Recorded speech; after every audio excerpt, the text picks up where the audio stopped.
हाय। इस वीडियो में हम देखेंगे मैट्रिक्स का मल्टीप्लिकेशन। राइट। मैट्रिक्स को मल्टीप्लाई करने से पहले कुछ चीज़ें हमें ध्यान में रखनी पड़ती है, जैसे कि मैट्रिक्स से कन्फर्मेबल मल्टीप्लिकेशन होना बहुत ज़रूरी है।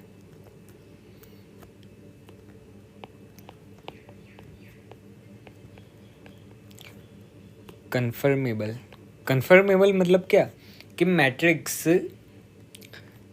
इस फॉर्म में होने चाहिए कि उन्हें मल्टीप्लाई किया जा सके। कैसे फॉर्म में? जैसे कि मान लो कि एक मैट्रिक्स है ए और एक मैट्रिक्स है बी। इनका मल्टीप्लिकेशन कब हो सकता है?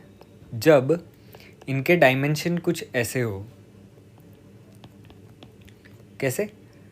कि ए मैट्रिक्स अगर है m क्रॉस n का, तो B matrix n cross something का होना चाहिए, समथिंग p। ओके।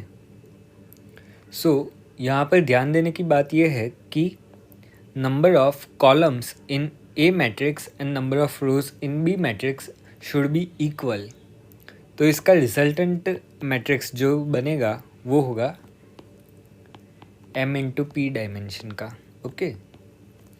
बाहर के दो जो ये है, इससे मिलेंगे हमें डायमेंशन रिजल्टेंट मैट्रिक्स के, और अंदर के जो दो है वो इक्वल होने चाहिए। अगर ये दो इक्वल है तो हम बोल सकते हैं कि मैट्रिक्स मल्टीप्लिकेशन कन्फर्मेबल है।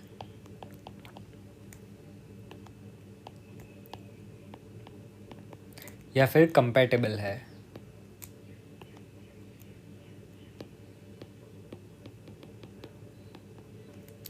राइट। अब मान लो कि ये दो तो n और n इक्वल है, यानी कि मैट्रिक्स मल्टीप्लिकेशन कन्फर्मेबल है। अब मैट्रिक्स का मल्टीप्लिकेशन होता कैसे है?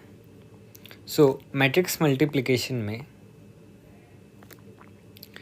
एक ए मैट्रिक्स होगा जिसके एलिमेंट्स होंगे A11, A12, A21, A22। मान लो कि दूसरा एक मैट्रिक्स है B।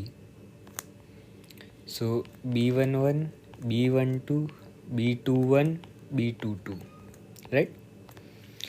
अब मैट्रिक्स का multiplication rho into column order में होता है, यानी कि ये जो रो है इसे इस कॉलम पे लगा दो और फिर जो करस्पॉन्डिंग एलिमेंट्स है उनका एडिशन परफॉर्म करोगे, तब मैट्रिक्स का मल्टीप्लिकेशन होगा। कैसे? मैं दिखाता हूँ एक बार। इस रो को इस कॉलम से पहले मल्टीप्लाई करना है और उसके बाद उसका एडिशन। A11 को B11 से मल्टीप्लाई करना है, तो A11 इंटू B11 ये हो गया। फिर इस एलिमेंट A12 एलिमेंट को B21 एलिमेंट से मल्टीप्लाई करना है। A12 B21। इससे हमें क्या मिला? First element of resultant matrix. Okay. अब सेकंड एलिमेंट अगर हमें चाहिए तो हमें इसी को, इस रो को सेकंड कॉलम से मल्टीप्लाई करना पड़ेगा। कैसे होगा? A11 into B12 plus A12 into B22। फिर इस रो के लिए, राइट। A21 B21 प्लस यहाँ पर गलती हो गई। A21 into B11 plus A22 B21, और उसके बाद A21 B12 A22 B22। Okay. ऐसे हमने बेसिकली किया क्या कि इस रो को उठाया, इसके साथ मल्टीप्लाई किया और एडिशन किया, तो हमें फर्स्ट एलिमेंट मिल गया। इसी रो को उठाया, सेकंड कॉलम के साथ मल्टीप्लाई किया और फिर एडिशन से हमें सेकंड एलिमेंट मिल गया। अगर हम इसके इंडेक्सेस देखें कि A11 A12 A21 A22।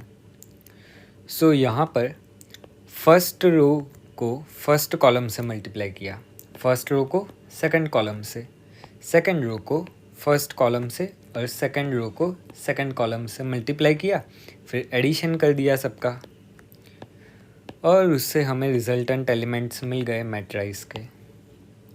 सो ऐसे परफॉर्म होता है मैट्रिक्स का मल्टीप्लिकेशन। पर ध्यान रखना, हर बार मैट्रिक्स का मल्टीप्लिकेशन पॉसिबल होने के लिए वो कन्फर्मेबल या कंपैटिबल होने ज़रूरी है। Okay, thank you.